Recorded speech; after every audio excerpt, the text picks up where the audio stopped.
Méditation du 20 mars. Faites valoir votre cause. Joyeuse fête du bonheur. Je guérirai leur inconstance. J'aurai pour eux un amour généreux. Osée 14, verset 5. J'espère que nul ne s'imagine que l'on gagne la faveur de Dieu en confessant ses péchés ou qu'il y a une vertu particulière à se confesser aux êtres humains. Le Seigneur souhaite que nous venions à lui chaque jour avec tous nos problèmes et nos confessions et il nous donnera du repos. Confessez vos péchés secrets seul avec votre Dieu. Reconnaissez les errements de votre cœur devant celui qui sait parfaitement traiter votre cas. Si vous avez fait du tort à votre prochain, confessez-lui votre péché et prouvez-lui votre bonne foi en le dédommageant. Puis réclamez la bénédiction. Venez à Dieu tel que vous êtes et laissez-le guérir toutes vos infirmités. Présentez votre cause devant le trône de la grâce. Faites-le honnêtement. Soyez sincères dans vos relations avec Dieu et avec votre propre âme. Si vous venez à lui le cœur vraiment contrit, il vous accordera la victoire. Il vous comprendra et ne vous jugera pas mal. Vos semblables ne peuvent vous absoudre du péché ni vous purifier de l'iniquité. Jésus est le seul qui puisse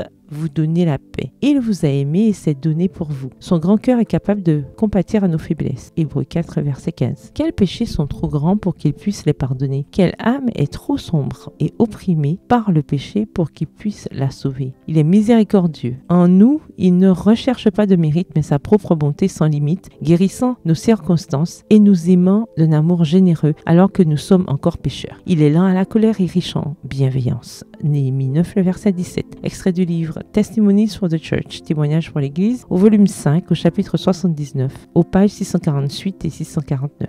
Il existe un remède pour l'âme qu'afflige le péché. Ce remède, c'est Jésus, notre précieux Sauveur. Sa grâce suffit au plus faible, mais le plus fort périt sans elle. J'ai vu comment cette grâce peut s'obtenir. Entrez dans votre chambre et là, intercédez auprès de Dieu. Ô Dieu, crée en moi un cœur pur, renouvelle en moi un esprit bien disposé. Psaume 51, verset 12. Soyez fervents, sincères. La prière fervente a une grande efficace. Comme Jacob, luttez en priant. Soyez dans l'angoisse, comme Jésus dans le jardin, lorsqu'il sua des gros mots de sang. Ne quittez pas votre chambre avant que Dieu vous ait revêtu de puissance. Puis veillez. Aussi longtemps que vous veillerez et prierez, vous pourrez échapper au piège de l'ennemi et la grâce de Dieu se manifestera en vous. Extrait tiré du livre Témoignages pour l'Église au volume 1, au chapitre 8, aux pages 54 et 55. Bonne soirée, que l'Éternel vous bénisse.